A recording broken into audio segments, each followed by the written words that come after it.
Assalamualaikum warahmatullahi wabarakatuh. Perkenalkan, nama saya Yusraini, semester 7, jurusan Sistem Informasi pada Sekolah Tinggi Manajemen Informatika dan Komputer Lombok. Pada kesempatan kali ini, saya akan membahas materi tentang teknik pengambilan keputusan. Teknik pengambilan keputusan menurut George R. Terry. Teknik pengambilan keputusan ada 5, yaitu pertama, intuisi, di mana intuisi yaitu suatu proses bawah sadar atau tidak sadar yang timbul atau tercipta akibat pengalaman yang terseleksi. Pengambilan keputusan yang berdasarkan atas intuisi atau perasaan memiliki sifat subjektif sehingga mudah terkena pengaruh. Kelebihan pengambilan keputusan berdasarkan intuisi adalah yang pertama, waktu yang digunakan untuk mengambil keputusan relatif lebih pendek. Untuk kedua, untuk masalah yang pengaruhnya terbatas, pengambilan keputusan akan memberikan kepuasan pada umumnya. Yang ketiga, kemampuan mengambil keputusan dari pengambil keputusan itu sangat berperan, dan itu perlu dimanfaatkan dengan baik. Kelemahan yang pertama, keputusan yang dihasilkan relatif kurang baik. Dua, sulit mencari alat perbandingnya, sehingga sulit diukur kebenaran dan keabsahannya. Yang ketiga, dasar-dasar lain dalam mengambil keputusan sering kali diabaikan. Selanjutnya, teknik pengambilan keputusan berdasarkan pengalaman, di mana pengambilan keputusan berdasarkan pengalaman memiliki manfaat bagi pengetahuan praktis, karena pengalaman seseorang dapat memperkirakan keadaan sesuatu, dapat memperhitungkan untung ruginya, baik buruknya keputusan yang akan dihasilkan. Karena pengalaman, seseorang yang menduga masalahnya walaupun hanya dengan memiliki sepintas saja, mungkin sudah dapat menduga cara penyelesaiannya. Yang ketiga, fakta. Pengambilan keputusan berdasarkan fakta dapat memberikan keputusan yang sehat, solid, dan baik. Dengan fakta, maka tingkat kepercayaan terhadap pengambilan keputusan dapat lebih tinggi, sehingga orang dapat menerima keputusan-keputusan yang dapat dibuat dengan rela dan lapang dada. Yang keempat, wewenang.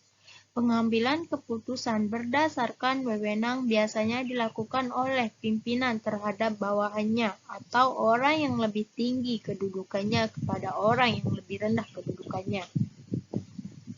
Pengambilan keputusan berdasarkan wewenang juga memiliki beberapa kelebihan dan kelemahan. Yang kelima, rasional. Pada pengambilan keputusan yang berdasarkan rasional, keputusan yang dihasilkan bersifat objektif, logis, lebih transparan, konkret,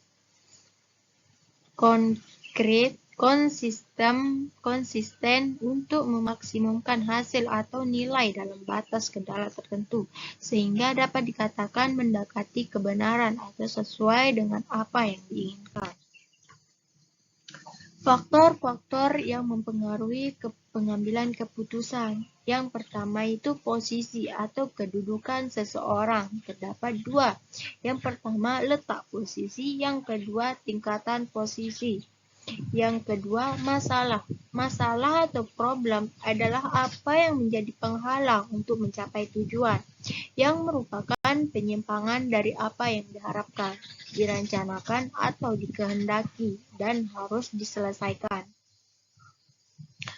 Masalah tidak selalu dapat dikenal dengan segera. Ada yang memerlukan analisis, ada pula yang bahkan memerlukan riset tersendiri. Masalah dapat dibagi ke dalam 2 jenis. Yang pertama, masalah terstruktur. Yang kedua, masalah tidak terstruktur. Pembagian masalah yang lain ada 2, yaitu masalah rutin dan masalah insidentil. Yang ketiga yaitu situasi. keseluruhan faktor-faktor dalam keadaan yang berkaitan satu sama lain dan yang secara bersama-sama memancarkan pengaruh terhadap kita beserta apa yang hendak kita perbuat. Faktor-faktor tersebut dibedakan menjadi dua, faktor yang konstan dan faktor yang tidak konstan. Yang keempat, kondisi. Keseluruhan dari faktor-faktor yang secara bersama-sama menentukan daya gerak, daya berbuat, atau kemampuan kita. Sebagian besar faktor-faktor tersebut merupakan sumber daya atau resource. Yang keenam, tujuan. Tujuan yang hendak dicapai, baik tujuan perorangan, tujuan unit atau kesatuan, tujuan organisasi, maupun tujuan usaha pada umumnya telah tertentu atau telah ditentukan. Tujuan yang telah ditentukan dalam pengambilan keputusan merupakan tujuan atau objektif. Menurut George R. Terry, faktor-faktor yang mempengaruhi pengambilan keputusan yang pertama, hal-hal yang berwujud, tidak berwujud, yang emosional maupun yang rasional. Yang kedua, tujuan organisasi, ketiga, orientasi, keempat, alternatif tandingan, yang kelima, tindakan. Jenis-jenis pengambilan keputusan berdasarkan program atau regularitas. Yang pertama, pengambilan keputusan terprogram atau terstruktur, yaitu pengambilan keputusan yang sifatnya rutinitas, berulang-ulang, dan cara menanganinya telah ditentukan.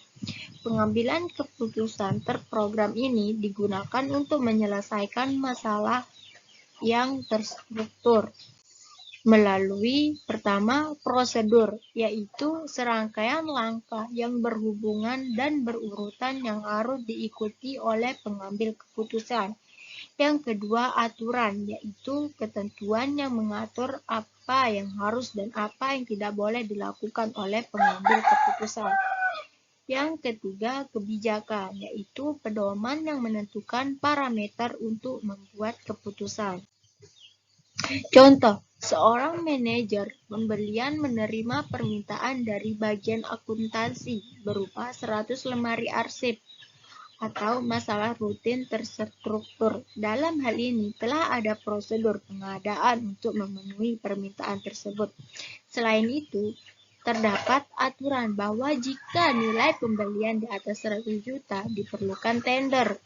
Kriterianya tidak menyangkut harga saja, tetapi diberikan kebijakan bagi pemasok lemari arsip tersebut dengan dukungan pelayanan yang baik.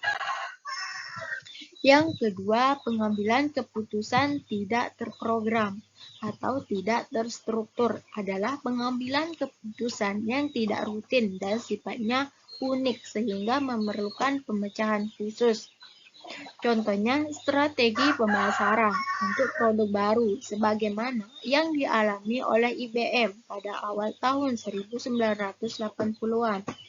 Sonal untuk pertama kalinya memasarkan secara personal komputer atau PC yang murah, meskipun perusahaan ini telah lama mempunyai pengalaman memasarkan komputer yang mahal.